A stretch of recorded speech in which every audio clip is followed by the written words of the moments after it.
నమస్తే అండి. Welcome to Bhuvana's veg kitchen. ఈరోజు మనం నిమ్మకాయ పులిహోర తయారు చేద్దాం. నిమ్మకాయ పులిహోర చేయడానికి కావలసిన పదార్థాలు: ముందుగా మనం 5 డబ్బాలు బియ్యం తీసుకుంటున్నాం. బియ్యం తీసుకొని వాటికి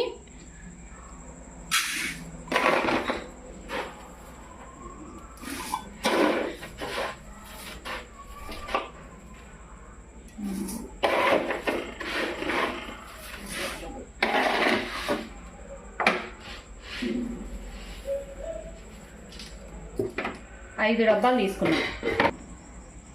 5 డబ్బాలు బియ్యం తీసుకున్నాం కదా, వాటికి 12 నిమ్మకాయలు కావాలి, కొన్ని పచ్చిమిరపకాయలు, కరివేపాకు.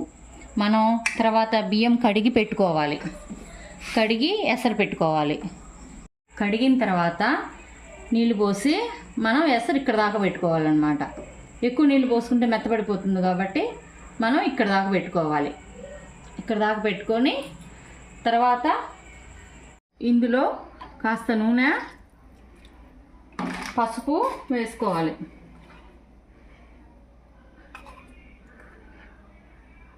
వేసుకున్న తర్వాత అన్నం ఉడికిపోతుంది కదా, దాంట్లో తర్వాత గిన్నెలోకి తీసుకోవాలి.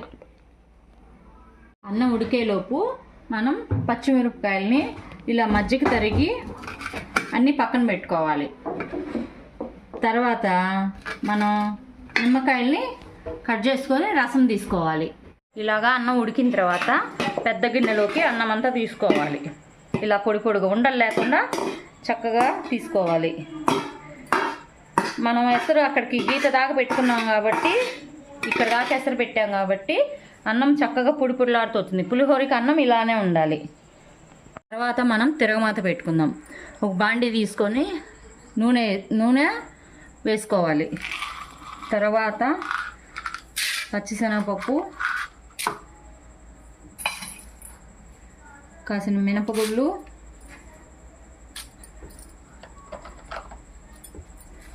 ఆవాలు, కొంచెం జీలకర్ర.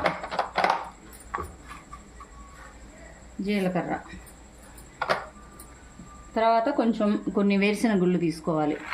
తిరగమాతలోనే వేసుకోవాలి, లేకపోతే తర్వాత వేస్తే మాడిపోతాయి. ఇలా కలుపుతూ ఉండాలి.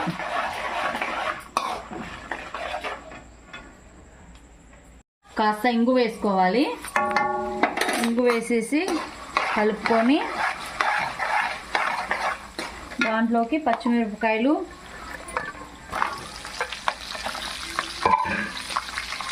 కరివేపాకు,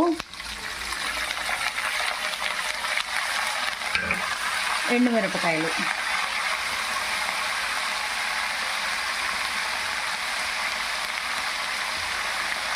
వేసుకొని బాగా కలిపి పచ్చిమిరపకాయలు బాగా వేగాలన్నమాట. వేగిన తర్వాత మనం తిరగమాత అన్నంలో కలుపుకోవాలి. ఇలా వేగిన తర్వాత మొత్తం వేసుకోవాలి.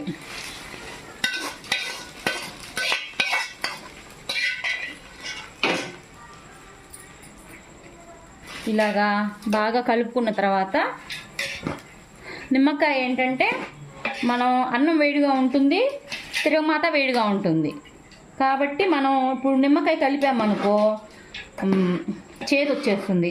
అందుకని మనం ఏం చేయాలంటే ఇదంతా కొంచెం ఫ్యాన్ కింద పెట్టుకొని చల్లారిన తర్వాత మనం నిమ్మకాయ రసంలో, ఇందాక 12 నిమ్మకాయలు తీసుకున్నాం కదా 5 డబ్బాలకి, తీసుకున్న తర్వాత దాంట్లో నిమ్మకాయ రసంలోనే ఉప్పు కలుపుకొని ఉంచుకోవాలి.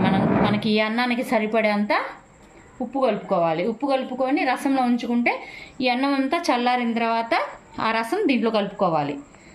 ఇందాక మనం నిమ్మకాయలు పిండుకొని రసం తీసుకున్నాం కదా, దాంట్లోకి అన్నంలోకి సరిపోయేంత ఉప్పు వేసుకోవాలి. ముందుగానే మనం వేసి పెట్టుకోవాలి కదా, కరగాలన్నమాట. ఇది అన్నం చల్లారింది, మనం నిమ్మకాయ రసం కలుపుకుందాం. బాగా కలుపుకున్న తర్వాత ఒక 10 నిమిషాలు అయిన తర్వాత అన్నానికి రసం అంతా పీల్చేస్తుంది అనమాట. పీల్చిన తర్వాత మనం ఉప్పు, నిమ్మకాయ రసము సరిపోకపోతే ఇంకొంచెం కలుపుకోవచ్చు. కలుపుకొని టేస్ట్ చూసుకోవాలి. ఇప్పుడు టేస్ట్ చూసుకుంటే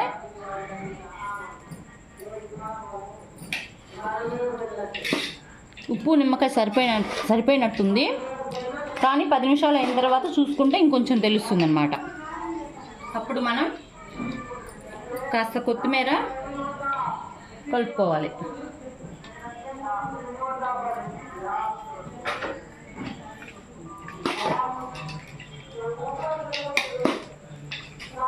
రుచికరమైన నిమ్మకాయ పులిహోర రెడీ. ఇది మీకు నచ్చినట్టయితే లైక్ చేయండి, షేర్ చేయండి, సబ్స్క్రైబ్ చేయండి.